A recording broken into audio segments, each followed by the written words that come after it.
and the inauguration session of the National Convention of the Constitution of India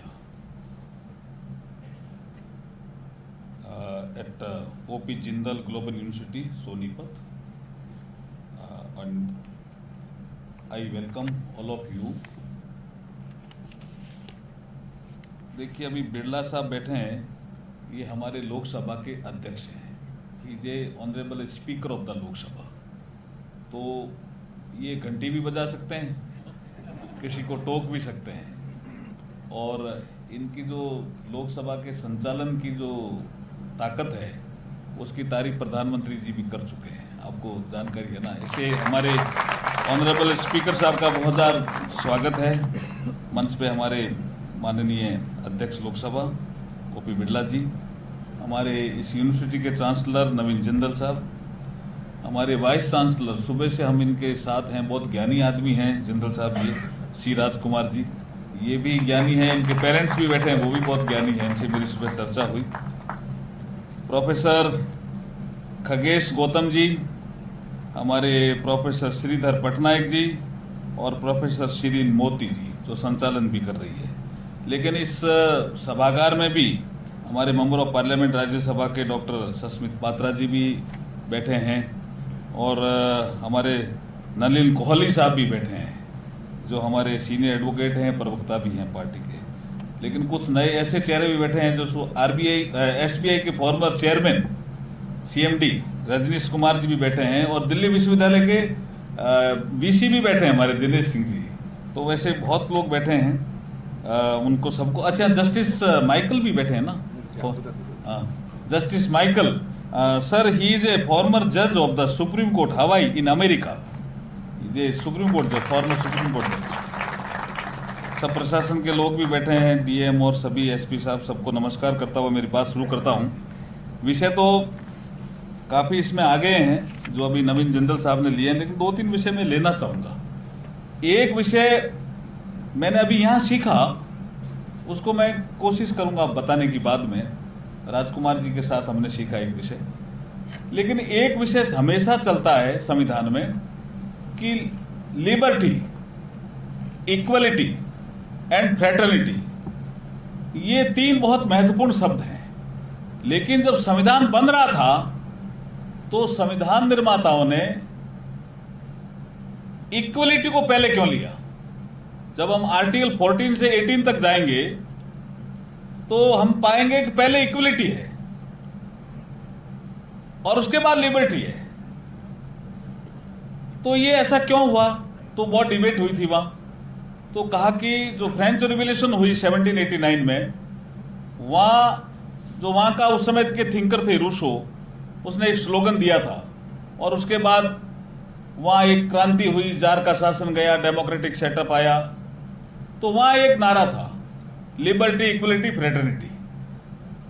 बाबा साहब B.R. Ambedkar साहब ने कहा यह उनका नारा हो सकता है 1789 का, लेकिन हमारा ये नारा तो बहुत पुराने जमाने से है। हम तो मदर ऑफ डेमोक्रेसी हैं। हमने डेमोक्रेटिक सेटअप के जो प्रिंसिपल हैं वो हमें दुनिया को दिए हैं। तो ये हमारे लिए इक्वलिटी मोर इंपोर्टेंट है। तो उन्होंने कहा इक्वलिटी पहले लेना चाहिए। क्या इक्वलिटी पहले लेना चाहिए उन्होंने कहा। और उनका बहुत फेमस कोट है कि अगर हमारे समाज में समानता रहेगी तभी ही स्वतंत्रता जिंदा रहेगी। ये उनका बहुत फेमस कोट है। तो ये एक विषय वहाँ संविधान डिबेट का। यहाँ एक विषय जो मैंने सी राजकुमार साहब के साथ सीखा कि fraternity, liberty, equality and fraternity, इसको जब चर्चा करते हैं फ्रेटर्निटी का, तो इस पे एक उदाहरण आता है, डिबेट में भी आता है, कई जगह मैंने पढ़ा भी है कि एक ईश्वर चंद्र विद्यासागर, बहुत बड़े विद्वान थे बंगाल के, वो सुबह सुबह पार्क में घूमने गए। तो पार्क में घूमने के बाद देखा कि एक आदमी बीमार है और वो कोई हाथ नहीं लगा रहा है। तो उनके पास बग्गी थी, ईश्वर चंद्र विद्यासागर के पास। उन्होंने अपनी बग्गी में उसको बैठा लिया और अपने घर ले गए। वो बेहोश था। 2-3 दिन बाद जब होश आया तो लोगों ने पूछा भाई तुम कौन हो? ये पंडित जी तो यहाँ ले आए इनको। बोला मैं शिवपुर समाज से हूँ। वाल्मीकि समाज जिसका अपन जिक्र करते हैं, तो लोगों को लगा कि भी इसको घर कैसे लिया है पंडित जी उस जमाने में। तो बोला ये तो बड़ा गड़बड़ हो गया। तो जब पंडित जी वापिस आए ईश्वर चंद्र विद्यासागर, उनको पूछा भाई आपने इनको घर क्यों लाए, काफी बड़ी पंचायती हुई। तो ईश्वर चंद्र विद्यासागर का फ्रेटर्निटी को लेकर के जो फेमस कोट है वो आज भी हमें प्रेरणा देता है। उन्होंने कहा ये मेरा भाई है और हमें इस देश में भाईचारा को बढ़ावा देना है। बोला भाई कैसे हुआ साहब, आप ब्राह्मण हो, ये तो वाल्मीकि समाज का स्वीपर है। तो ईश्वर चंद्र विद्यासागर ने कहा हम दोनों इसलिए भाई हैं कि ये बाहर की सफाई करता है और जो आपके मन में जो गंदगी है उसकी सफाई मैं करता हूं, इसलिए दोनों हम सफाई कर्मी होंगे। इसलिए फ्रेटर्निटी इज मोर इंपॉर्टेंट। आज आपने हमें सिखाया भी, और वो बाबा साहब ने पायलट किया था। देखिए बाबा साहब ने सभी चीजों को पायलट किया संविधान बनाते समय, एक चीज को नहीं कर पाए। वो क्या था? वो आर्टिकल 370 था,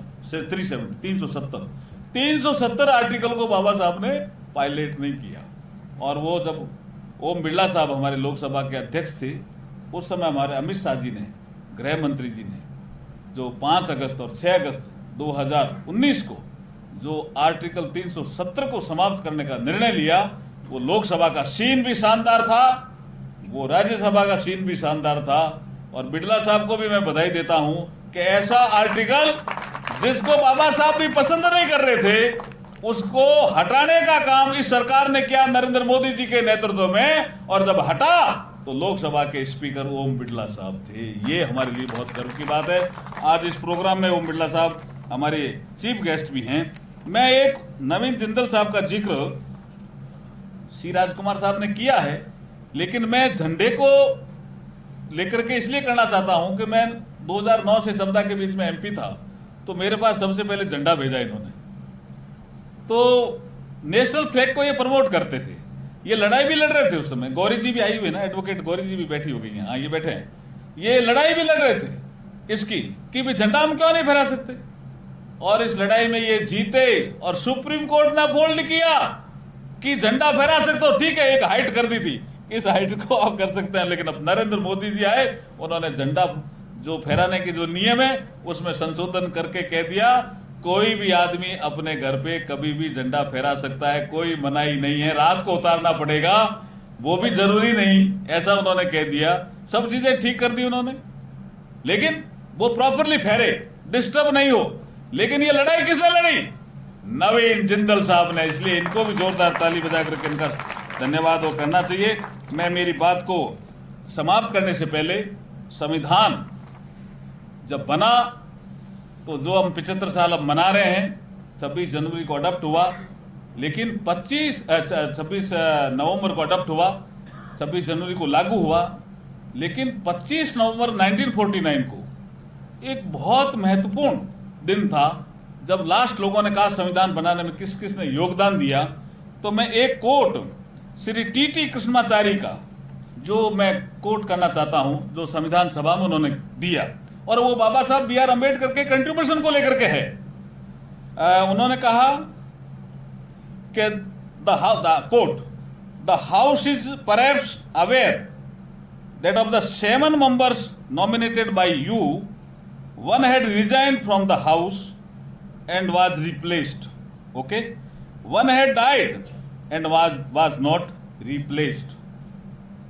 One was away in America and his place was not filled up, and another person was engaged in state affairs and there was a void to that extent. One or two people were for away from Delhi and perhaps reasons of health did not permit them to attend. So it happened ultimately that the burden of drafting this constitution fell upon Dr. Ambedkar, and I have no doubt that we are grateful to him for having achieved this task in a manner which he is undoubtedly commendable. Unquote. कितना बड़ा contribution बाबा साहब B are Ambedkar साहब का था।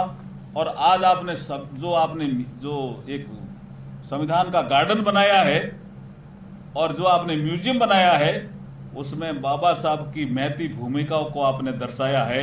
इसलिए मैं नवीन जिंदल साहब आपका और आपकी पूरी टीम का बहुत बहुत साधुवाद धन्यवाद करता हुआ मेरी वाणी को विराम देता हूं। दूसरा, मैं हमारे ऑनरेबल स्पीकर साहब से अनुरोध भी करना चाहूँगा कि साहब ये लर्निंग एक्सपीरियंस है, हमें कॉन्स्टिट्यूशन देखने का भी, कैसे कॉन्स्टिट्यूशन बना, कॉन्स्टिट्यूशन डिबेट भी यहाँ डिजिटल रूप में देखी जा सकती है। तो अगर पार्लियामेंट की कोई कमेटी जो संविधान को लेकर के कोई काम कर रही है वो, या कुछ मेंबर्स यहाँ आकर के देखेंगे और आप अगर निर्देश कर देंगे थोड़ा पीठ से, तो मुझे लगता है कि जो 75 साल हुए हैं कॉन्स्टिट्यूशन को अडॉप्ट करने के, उसमें शानदार काम जो नवीन जिंदल साहब ने किया है, उनकी यूनिवर्सिटी ने किया है, उसकी सार्थकता भी सिद्ध होगी जब ज्यादा से ज्यादा MP यहाँ आकर के देखेंगे, ऐसा मैं मानता हूँ।